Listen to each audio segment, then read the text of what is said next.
Bismillahirrahmanirrahim. Assalamualaikum warahmatullahi wabarakatuh.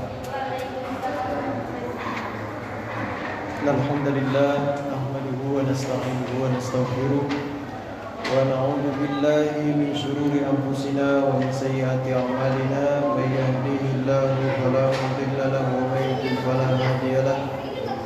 Allahumma salli wa sallim ala sayyidina wa maulana Muhammadin wa ala alihi wa sahbihi ajma'in, amma ba'du. Rabbi shrah li sadri wa yassir li amri wahlul 'uqdatam min lisani yafqahu qawli. Bapak-bapak dan ibu sekalian, para jamaah Masjid Baitul Maqmur, dirahmati Allah Subhanahu wa taala. Kita bersyukur kepada Allah Subhanahu wa taala pada malam hari ini. Allah Subhanahu wa taala memberikan kita kesehatan, memudahkan kita dalam beribadah kepadanya. Dan juga alhamdulillah kita bersyukur kepada Allah pada malam hari ini, malam yang kedua, ya. Malam kedua bulan Dzulhijjah. Jadi ada salah satu riwayat Rasulullah sallallahu alaihi wasallam yang disebutkan dalam salah satu hadisnya, Rasulullah bersabda, "Ma min ayyamin al-amal salih fiha ahabbu ilallah." Tidak ada satu hari dari hari-hari dalam putaran satu tahun, dalam putaran satu tahun, yang paling dicintai amal soleh kita kerjakan pada malam tersebut, pada hari-hari tersebut atau malam-malam tersebut, ya, melainkan amal yang dikerjakan pada hari ini, kata Rasulullah. Nah, ketika Rasulullah mengatakan itu masuk awal daripada bulan Dzulhijjah, ya. Karena itu di dalam Al-Quran disebutkan wal fajri walayalin ashar. Allah bersumpah demi waktu fajar. Biasanya Allah kalau bersumpah menyebutkan waktu atau menyebutkan sesuatu, itu berarti sesuatu itu penting, ya. Sesuatu itu sangat penting sekali. Nah, di sini Allah bersumpah wal fajri, demi waktu fajar. Waktu fajar itu penting, ya Bapak Ibu sekalian, ya.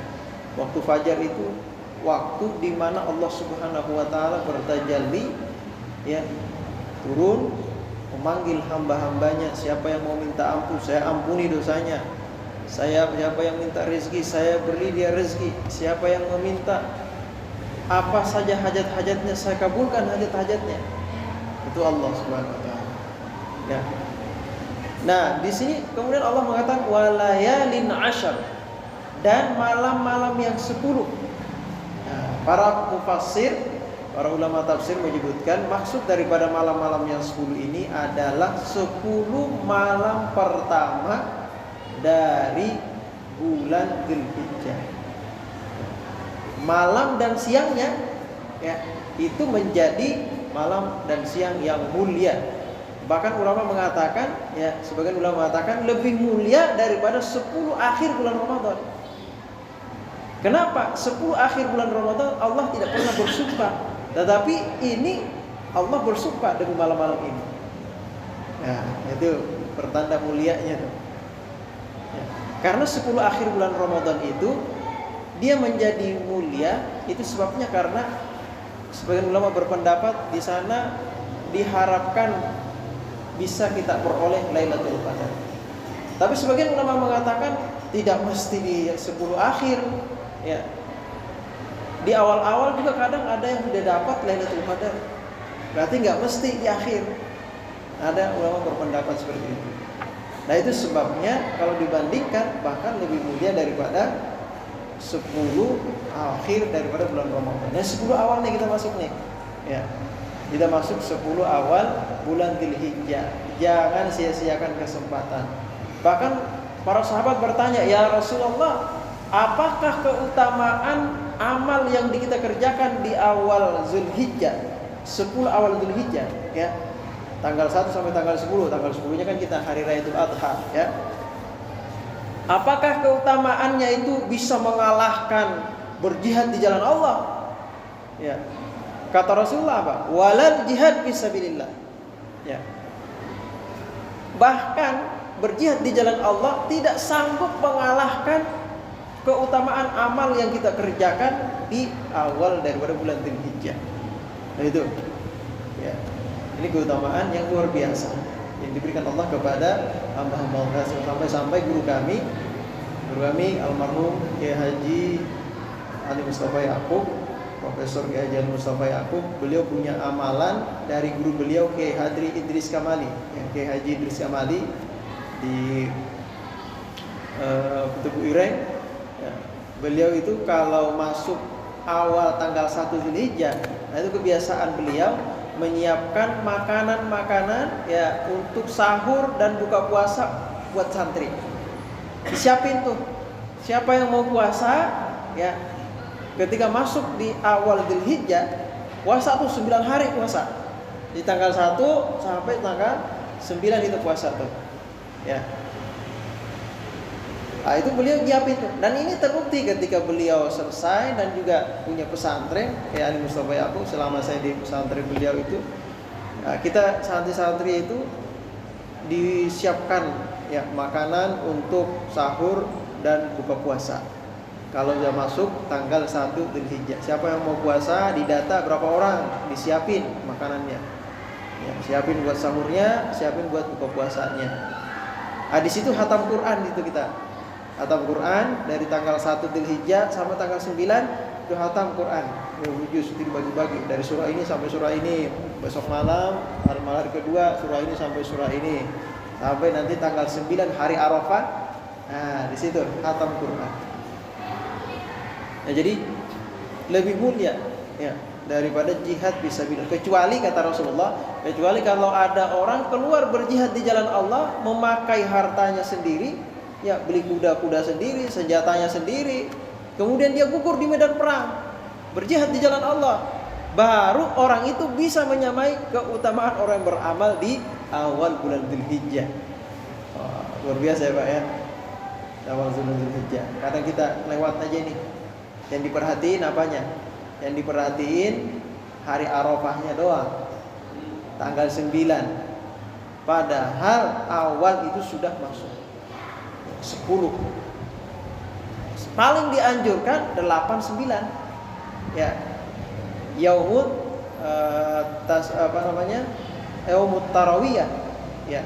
Yaumut Tarawiyah itu tanggal 8, tanggal 9-nya hari Arafah. Nah, pada hari Arafah itu Rasulullah SAW menyampaikan secara khusus, tidak ada doa yang paling afdal, yang paling segera dikabulkan oleh Allah melainkan doa yang dikepanjatkan pada hari Arafah. Ya. Ketika para jemaah haji wukuf di Arafah, kita di sini puasa. Kita puasa nih. Nah, itu keutamaan hari Arafah, banyak sekali keutamaannya. Dan Dzulhijjah. Nah, nanti pada tanggal 10 itu amal yang paling afdal di situ adalah menyembelih, ya. Menyembelih hewan.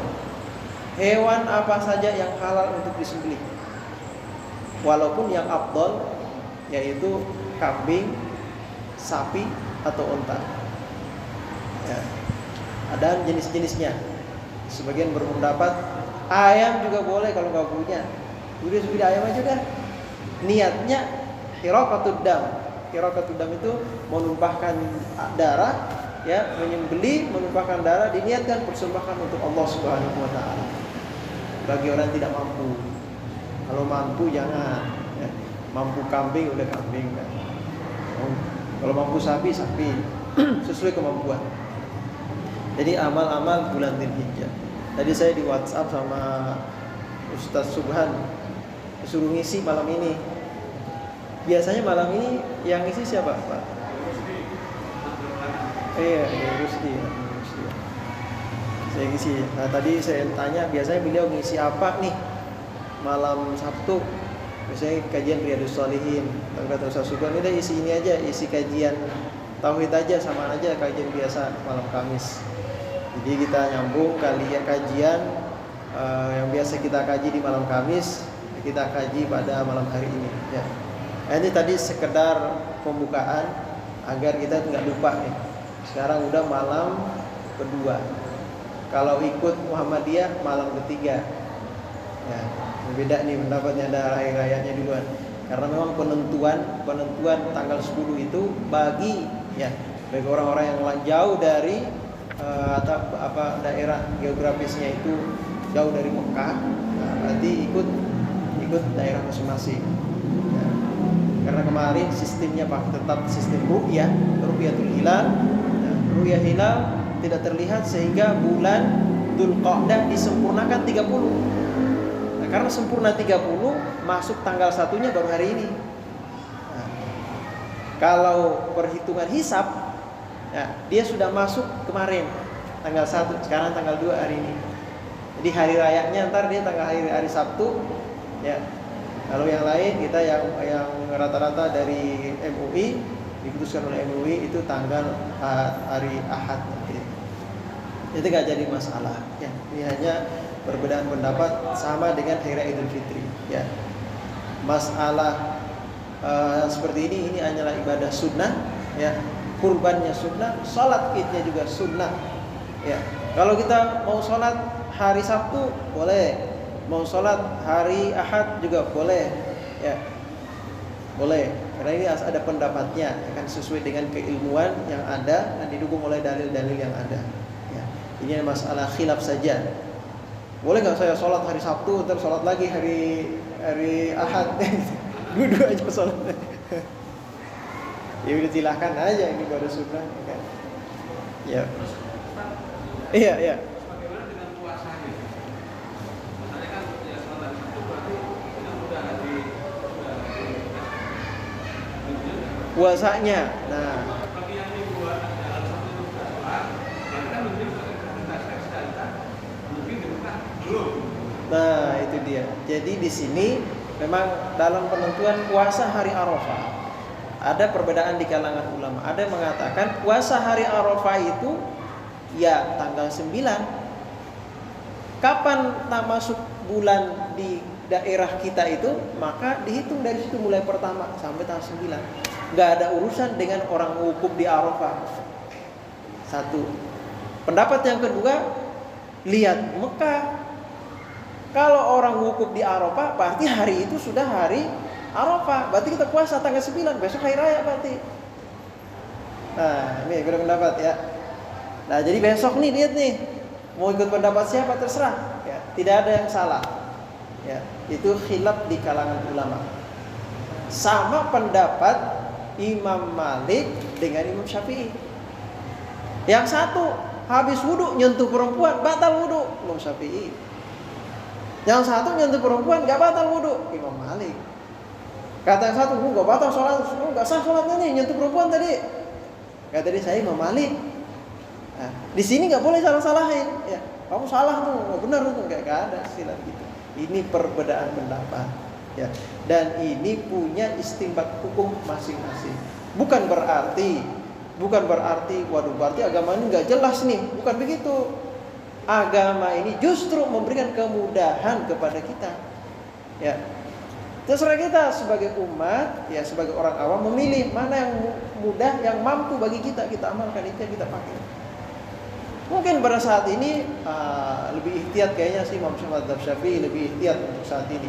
Tapi nanti ketika kita naik haji atau umrah, kita tawaf, kan bersentuhan dengan perempuan. Kadang nyentuh, gimana tuh? Apa kita kesana lagi, wudu lagi, nggak susah. Ya udah ikut mazhab Imam Malik. Ya nggak banyak masalah. Ya, jangan pilih aja nanti. Ya. Memang ada pendapat sama sebenarnya hari raya Idul Fitri sama. Ada memang ini sudah masyhur ya bahwa haram hukumnya berpuasa di hari raya. Ya. Nah kalau misalnya Muhammadiyah udah puasa udah hari raya hari ini, lah kita masih berpuasa, haram dong kalau begitu. Nah kita ikut pendapat yang ini, jadi nggak ada hubungannya. Ya. Jadi maksudnya terlepas dari itu semua. Sama tadi, dia nggak sah dong sholatnya, kan dia nyentuh perempuan, lah dia ikut pendapatnya itu, jadi nggak bisa disalahin. Ya, ini sama, jadi nggak jadi masalah ya. Tinggal kita mau pilih yang mana. Ya. Saya kayaknya pengen kurban duluan ini hari saya ada acara, ya udah nggak apa-apa duluan aja. Ya. Baik. Ada pertanyaan Pak terkait kurban? Kalau jelas kita sambung aja kajian kita ya. Saya nggak tahu nih kalau misalnya hari Kamis ditukar ya jadi masalah. Kalau saya terus mau isi. Baik, kita lanjut kajian akidah yang pekan lalu ya sudah kita bahas terkait jihad fisabilillah yang dilakukan oleh Rasulullah Sallallahu Alaihi Wasallam. Kemudian masuk pada marahilus masyru'iyatil jihad, tahapan-tahapan Allah Subhanahu wa taala menurunkan perintah untuk berjihad. Dan kepada siapa yang kita perangi. Ya, sebagai umat Islam, siapa yang kita perangi, siapa yang tidak boleh diperangi. Jangan mentang-mentang muslim, ya, pokoknya non-muslim perangi semua. Enggak seperti itu. Ya. Sudah dibahas pekan sebelumnya, pertemuan sebelumnya bahwa dalam orang non-muslim yang di luar dari agama Islam itu juga punya tahapan-tahapan. Ada yang masuk dalam kategori harbi, yaitu mereka yang memerangi kita, ya kita perangi.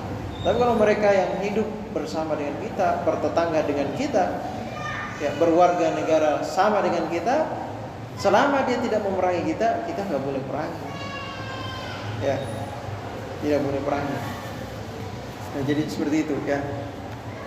Nyambung kajian kita karena tadi sebelumnya itu kita membahas tentang keimanan kepada Rasul Sallallahu Alaihi Wasallam. Keimanan kita kepada Rasulullah Sallallahu Alaihi Wasallam yang harus kita mantapkan.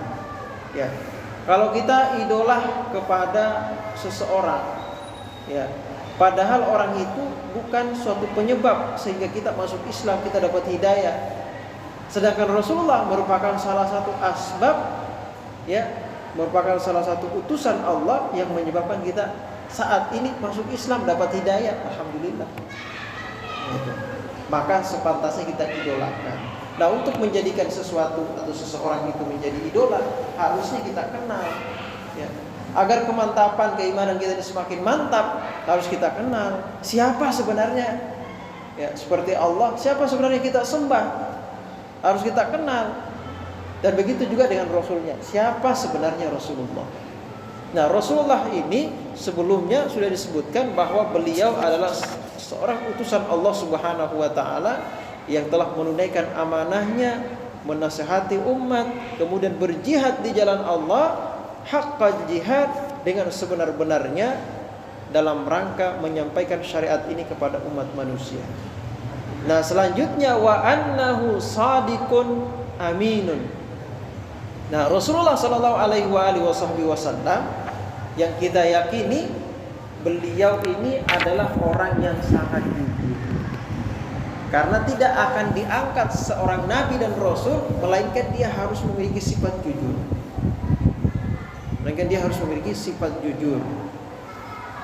Ada lagi, jadi ada sifat jujur, siddiq, amanah, ya, orangnya harus amanah. Kemudian tabligh.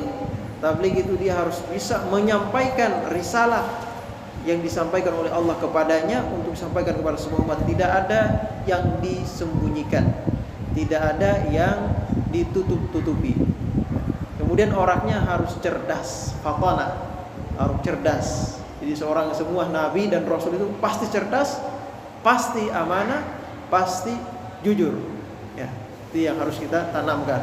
Nah, Rasulullah Sallallahu Alaihi Wasallam adalah shadiqun, orang yang sangat jujur. Ya, as-sadiqu alladzi yukhbiru bil waqi'. Apa maksud jujur itu? Jujur itu maksudnya orang yang bisa menyampaikan berita sesuai dengan kenyataannya. Yang disampaikan begini, yang terjadi begini, itu nggak benar namanya. Itu bukan jujur.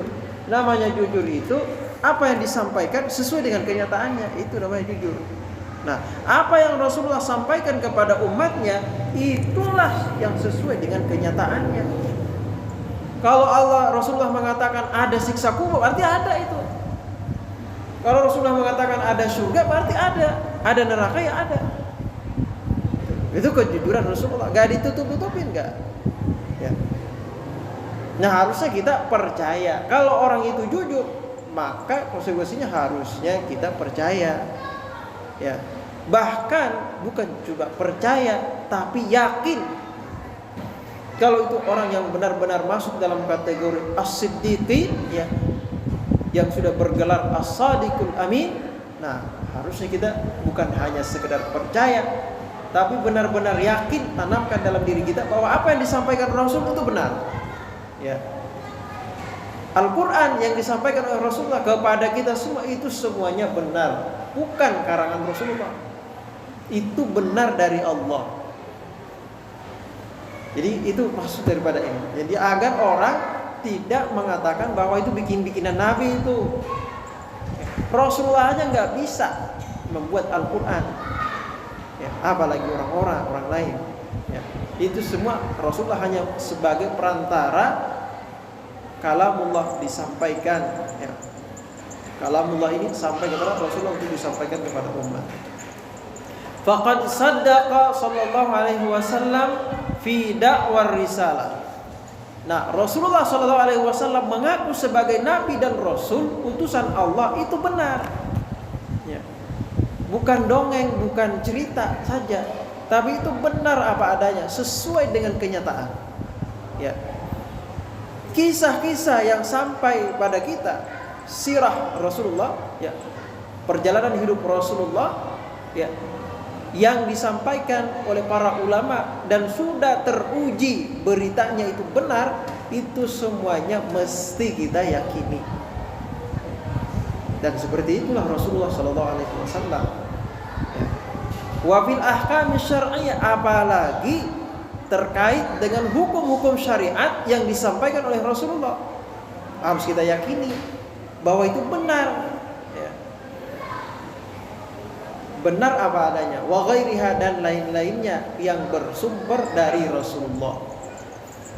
Wasidqu minas sifatil wajibat bi haqqil anbiya. Kenapa? Karena jujur ini adalah merupakan sifat yang wajib dimiliki oleh seorang nabi. Ya. Kulluhum, semuanya pasti jujur. Bahum maksumuna minal kadzib, dan mereka semua para nabi ini terpelihara dari sifat pembohong, pendusta. Ya. Tidak ada nabi yang pendusta, tidak ada nabi yang pembohong. Semuanya orang-orang yang jujur. Bahkan bohong saja, bahkan bukan cuma bohongnya, diduga berbohong saja nggak ada. Jangan-jangan bohong nih, jangan-jangan, nggak ada seperti itu. Apalagi bohongnya. Ya. Itu Rasul, nabi dan Rasul. Apalagi Sayyidur Rasul. Rasulullah SAW, Nabi Muhammad SAW merupakan Sayyidul Anbiya wal Mursalin. Apalagi pemimpinnya, anak buahnya, buah-buahnya aja nggak ada yang dusta, apalagi Sayyidul Rasul. Ya, itu sudah pasti. Wa qad ajma'atil ummatu ala sidqihi sallallahu alaihi wasallam.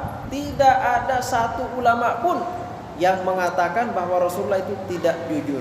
Semua sepakat bahwa Rasulullah itu jujur, shadiq, ya. Qala sallallahu alaihi wasallam, dan ini sudah dikatakan oleh Allah Subhanahu wa taala dalam Al-Qur'an, wa ma yantiqu 'anil hawa in huwa illa wahyun yuha. Rasulullah tidak berkata, berucap, bertutur kata, melainkan itu semua adalah merupakan wahyu dari Allah Subhanahu wa taala, bimbingan dari Allah Subhanahu wa taala. Ya. Jadi tidak ada istilah Rasulullah itu bohong. Apalagi urusannya dengan syariat Islam, dengan agama, dengan risalah yang beliau bawa, nggak ada istilah bohong. Canda aja nggak ada Rasulullah bohong. Bercanda aja Rasulullah nggak pernah berbohong. Kalau kita bercanda mah biasa aja udah bohong gitu. Iya kan? Canda yang ada bohong mulu begitu. Apalagi ngelawak, ya kan? Biar cerita kita, biar orang pada ketawa. Kisahnya bohong semua. Rasulullah nggak pernah seperti itu. Ya. Cerita-cerita bercanda nggak ada. Ya. Karena kalau ada seperti itu nanti akan muncul tuhmah. Tuhmah itu dugaan. Jangan-jangan Rasulullah pernah bohong, canda aja bohong, kan gitu. Bercanda aja bohong, jangan-jangan pernah bohong. Nah gitu. Ini canda aja nggak pernah bohong, apalagi yang beneran. Gitu. Itu Rasulullah SAW. Kenapa? Karena memang dituntun, dijaga oleh Allah. Wa qala ta'ala wa sadaqallahu wa rasuluh. Dalam Al-Quran disebutkan sadaqallahu wa rasuluh. Allah benar dan Rasulnya juga benar apa yang disampaikan.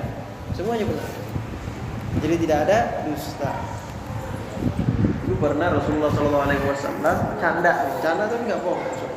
Ada orang tua ya datang kepada Rasulullah SAW bertanya, ini orang tua, ini nenek-nenek, bahasa kita udah nenek-nenek, ya ajuzun. Datang, wahai Rasulullah, saya ini masuk surga enggak wahai Rasulullah? Nanya dia begitu, wahai Rasulullah, saya masuk surga enggak nih wahai Rasulullah? Kata Rasulullah, enggak ada orang tua yang masuk surga. Nah gitu. Nah, kata Rasulullah, nenek-nenek enggak masuk surga, kata Rasulullah gitu. Pulang nih orang tua tadi nih, nenek tadi ini pulang, ya. Nangis dia. Terus ada yang kasih tahu, wahai Rasulullah, si Anu tadi tuh, nenek tadi tuh nangis wahai Rasulullah. Ya, kata Rasulullah, panggil. Ya, dipanggil nenek tadi ini. Kata Rasulullah, saya tadi itu bercanda. Maksud saya tidak ada orang tua masuk surga. Itu maksudnya karena semua orang yang tua, yang meninggal di usia tuanya, itu nanti kelak masuk di dalam surga menjadi muda kembali. Jadi nggak ada orang tua masuk surga karena jadi mudah lagi. Ya gak apa-apa Pak, sekarang 80 tahun, 70 tahun. Ntar kita masuk surga jadi mudah lagi kayak dulu Pak. Gitu. Ya, jadi mudah lagi. Jadi benar Rasulullah tadi nggak bohong, berarti bercanda. Nggak ada orang tua masuk surga, maksudnya nanti nenek akan dijadikan mudah kembali masuk ke dalam surga. Gitu maksudnya. Candaan Rasulullah tuh. Ya. Jadi Rasulullah dalam bercanda pun nggak pernah bohong. Nah, itulah Rasulullah SAW. Maka apa yang disampaikan Rasulullah mesti harus dipercayai. Selanjutnya Rasulullah ini memiliki sifat amanah. Di samping jujur apa yang dia katakan sesuai dengan apa adanya, kenyataan yang ada, beliau juga amanah, sangat amanah sekali. Sejak kecil, ya, sejak kecil Rasulullah itu sudah jujur dan amanah. Rasulullah SAW di usianya yang ke-6 tahun setelah wafatnya ibunda, ya, Aminah, ya, ibunda beliau kemudian dipelihara oleh kakeknya. Nah, beliau ketika dipelihara oleh kakeknya kan seorang pemimpin di Mekah. Nah, kakeknya ini seorang pemimpin di Mekah. Beliau itu sudah ikut terus dengan kakeknya. Ada pertemuan pada para tokoh-tokoh Mekah. Rasulullah ikut juga. Padahal anak-anak pada main, Rasulullah enggak. Rasulullah ikut kakeknya. Nah, sehingga Rasulullah ini dari kecil, dari usia 6 tahun itu sudah biasa mendengarkan, menyaksikan secara langsung bagaimana teori-teori kepemimpinan yang dicontohkan oleh kakeknya. Dicontoh oleh kakeknya langsung bagaimana kebijakan, memberikan keputusan. Nah, itu Rasulullah sudah tahu itu dari usia 6 tahun sampai usia 8 tahun. Kakeknya meninggal, ya hanya 2 tahun bersama kakeknya, ya. Beliau kemudian dirawat oleh pamannya. Ya, Rasulullah ini memang orang yang sejak kecilnya memang dipelihara oleh Allah dan dididik langsung oleh Allah. Ya, beliau hidup di lingkungan di mana di sana Rasulullah memang terdidik menjadi seorang pemimpin. Ya. Di Rasulullah itu termasuk cucu kesayangan Abdul Muttalib, ya.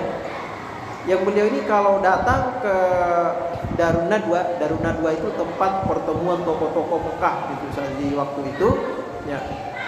Jadi Abdul Muttalib ini punya kursi khusus, kan beliau pemimpin kabilah. Beliau punya kursi khusus itu. Enggak ada yang berani duduk di situ. Rasulullah itu kalau datang duluan, Rasulullah duduk di situ duluan. Nah, sampai-sampai orang-orang pemuka tokoh-tokoh Quraisy ada di situ, jangan duduk situ, tempatnya bahasa kitanya tempat gubernur itu, ya, yang punya wilayah sini, ketuanya duduk di situ. Nah, dilarang. Tapi Rasulullah ngadu, akhirnya kata kakek beliau, semua tidak boleh duduk di kursi saya kecuali Muhammad yang boleh duduk. Dia sendiri boleh duduk di situ. Itu Rasulullah, ya.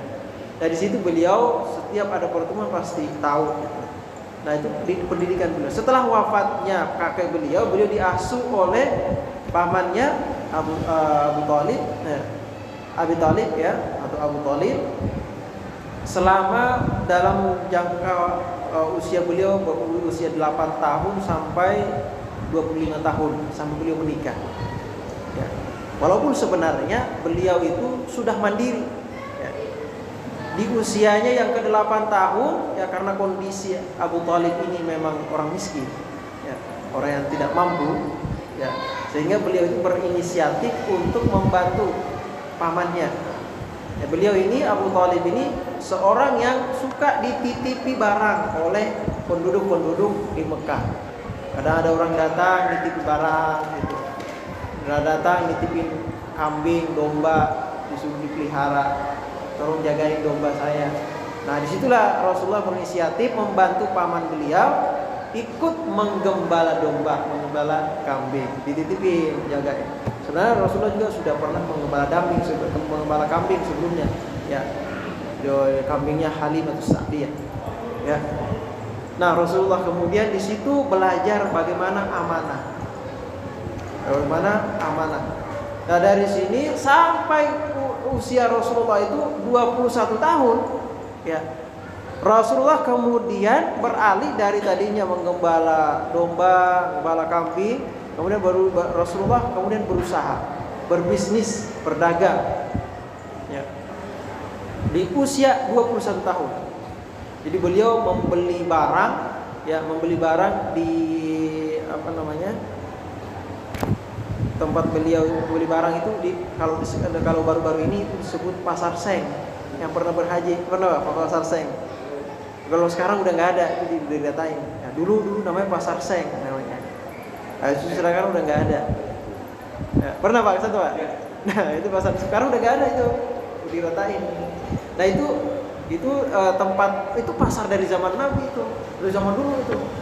Nah, itu tempat Rasulullah berdagang. Di sana Rasulullah beli barang asli produk orang-orang Mekah, kemudian dijual ke negeri Syam. Laku di negeri Syam, hasil penjualannya itu dibeli barang di negeri Syam, bawa lagi ke Mekah, dijual lagi di Mekah. Jadi beliau dapat keuntungan berlipat-lipat. Itu hebatnya Rasulullah loh, usahanya. Kenapa? Karena modal usahanya beliau jujur, amanah. Jadi kalau kata beliau ini barang bagus, benar, orang senang beli. Karena yang mengatakan bagus pasti bagus. Orang yang ngatain bagus itu jujur, orang jujur gitu.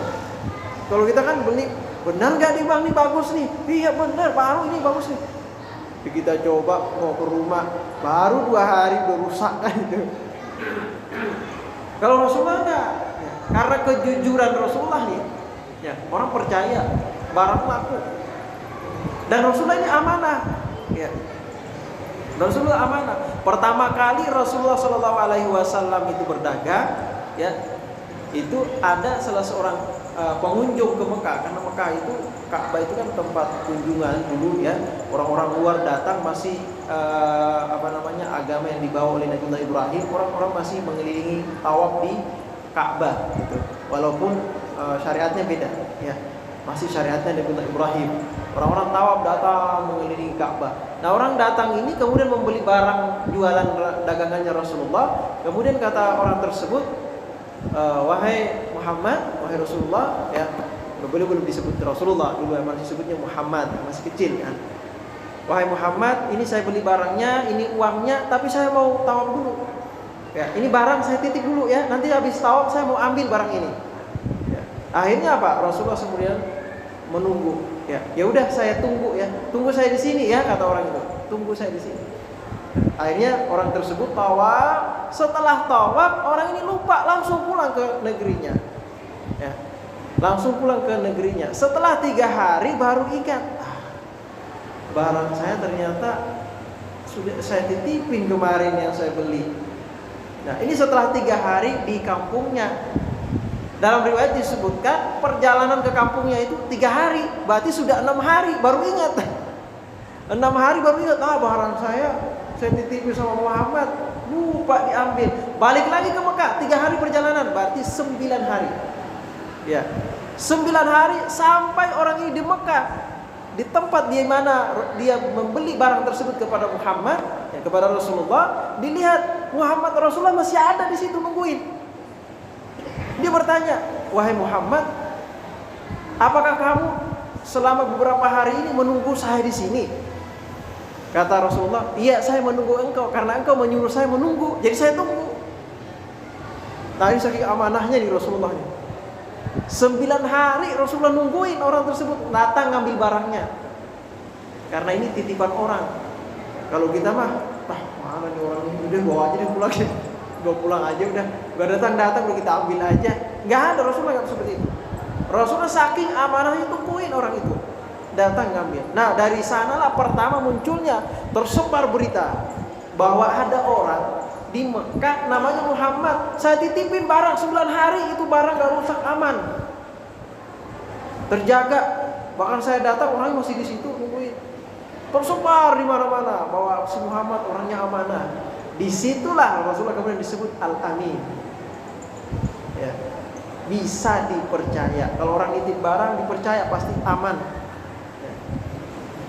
Nah ini Rasulullah SAW. Kemudian beliau digelar Al-Amin. Dan beliau ini Rasulullah SAW dari usia 20 tahun beliau berusaha seperti ini, yang berdagang, berbisnis itu. Beliau sukses. Beliau ini bukan orang miskin, ya. Walaupun yatim piatu, tapi beliau berusaha itu kaya. Rasulullah bahkan termasuk orang yang sukses di Mekah. Walaupun yatim piatu bersama pamannya. Ya. Kan orang-orang orientalis begini. Kata orang-orang orientalis, itu Rasulullah itu, Muhammad itu nikah sama janda kaya karena beliau miskin. Jadi carinya janda kaya. Ini orang orientalis nih, ingin menodai Islam. Padahal tidak seperti itu. Rasulullah ketika nikah dengan Sayyidah Khadijah, itu maharnya 20 onta. Onta berapa harganya sekarang, Pak? Kalau dihitung rupiah itu kurang lebih 55 juta satu onta. Kali 20 berapa itu? 1M 100 juta. Ada orang nikah maharnya 1M 100 juta? Enggak ada kayaknya. Ada, itu orang paling kaya udah tuh. Kalau hitung-hitungan dari menengah ke atas udah kayaknya udah 1M itu udah kayak langka kayaknya. Memang udah paling kaya banget itu udah 1M itu. Ya. Ini Rasulullah, berarti Rasulullah sudah sukses. Ini membantah ya perkataan orang orientalis Rasulullah itu nikah sama janda muda yang kaya itu karena dia miskin. Enggak, Rasulullah sudah sukses waktu itu. Ya. Rasulullah sukses dan termasuk orang yang dipercaya, as-sadiqul amin. Inilah Rasulullah SAW. Ya. Loh, kemana semua kekayaan Rasulullah? Kekayaan Rasulullah ya di usia 25 tahun aja. Itu kan Rasulullah sudah terpercaya, ya, sudah punya usaha, sudah menikah. Dia sudah sukses, menikah dengan orang sukses, yaitu Sayyidah Khadijah, juga orang sukses. Jadi Rasulullah berpasangan dengan Sayyidah Khadijah itu termasuk miliarder, kalau bahasa kita yang sekarang. Orang kaya di Mekah itu. Kemana semua kekayaan Rasulullah? Habis untuk perjuangan agama Islam. Ada nggak orang rela berjuang sampai habis-habisan? Bahkan dirinya sendiri rela sakit-sakitan demi perjuangan agama. Gak ada, Rasulullah aja yang begitu. Ya. Nah ini Rasulullah SAW yang kita percaya kerasulannya, kenabiannya. Nabi Muhammad SAW, Nabi terakhir, Nabi kita, Sayyidul Anbiya wal Mursalin, pemimpin para Nabi dan Rasul. Ya, jadi jelas ya kita Bapak sekalian ya, bahwa Rasulullah ini benar orang-orang yang jujur, amanah. Nanti insya Allah pertemuan berikutnya kita akan bahas mu'ayyidun bil barahin shadiqah. Rasulullah ini diperkuat dengan bukti-bukti yang juga benar adanya, ya. Dan juga wal mu'jizatil khariqah, dan mukjizat-mukjizat yang diberikan Allah kepada Rasulullah yang menyalahi adat. Insya Allah akan kita bahas pada pertemuan berikutnya. Sampai di sini barangkali ada pertanyaan. Ya, Pak, sekarang.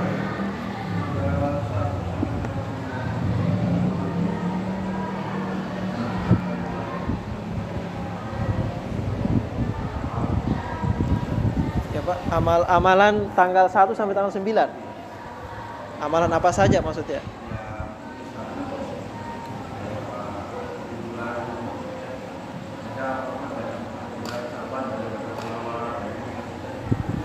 Oh iya.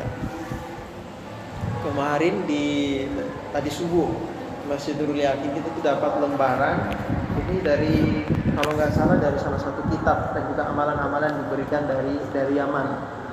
Itu ada amalan-amalannya. Di sini saya punya. Ya, ada sholawat, ada zikir yang dianjurkan untuk diamalkan di 10 atau tanggal 1 sampai 9 Zulhijjah. Ya, tadi saya kirim ke siapa ya, punya grup ini. Saya kirim ke Pak ini ya nanti ya, Pak. Saya kirim nanti, barangkali mau dibaca, ya bagus dibaca, diamalkan. Tapi ini bukan bersumber dari hadis Nabi. Ya. Ini anjuran sebagian ulama untuk dibaca. Adapun dari hadis Rasul sallallahu alaihi wasallam itu umum, amal kebaikan apa saja. Ya. Kebaikan apa saja yang kita amalkan, yang kita lakukan di awal daripada 10 pertama dari bulan Zulhijjah ini, itu berlipat-lipat ganda pahalanya, bahkan bisa mengalahkan pahala jihad fisabilillah. Amal apa saja? Oh, banyak sholat. Nah, cuma sebagian ulama tadi ada menganjurkan karena bersumber dari salah satu riwayat hadis, afdalul ibadatil yaum as-shaum. Paling afdal ibadah yang dilakukan di siang hari itu puasa. Sebaliknya, paling afdal ibadah yang dilakukan di malam hari sholat. Jadi, kalau mau banyak-banyak sholat malam. Kalau mau ibadah yang paling afdal siang, puasa. Walaupun boleh ibadah lain juga boleh. Ibadah sosial juga bagus. Di awal-awal 10 ini kita misalnya, saya mau nyumbang misalnya ke anak-anak yatim misalnya, ya, saya mau bantu ini, mau bantu itu. Nah, 10 awal Dzulhijjah ibadah jadi umum Pak, ya, umum. Al-amal di sini umum, sifatnya amal kebajikan apa saja, ya, tidak ada khusus. Kalau masalah zikir-zikirnya juga pun sebenarnya khusus juga. Ya, ada yang misalnya datang dari beberapa hadis tapi tidak disebutkan zikirnya apa. Ya. Yang disebut itu khusus di hari hari Tarawih ya, tanggal 8 dan hari Arafah, itu yang disebutkan di situ banyak-banyak berdoa gitu aja. Banyak-banyak berdoa. Sebagian ulama mengatakan banyak-banyak istighfar, bertobat dan berdoa. Minta apa saja yang merupakan hajat kita. Nah, di hari-hari ini ya. Itu saja Pak. Ya, ada pertanyaan lagi ya.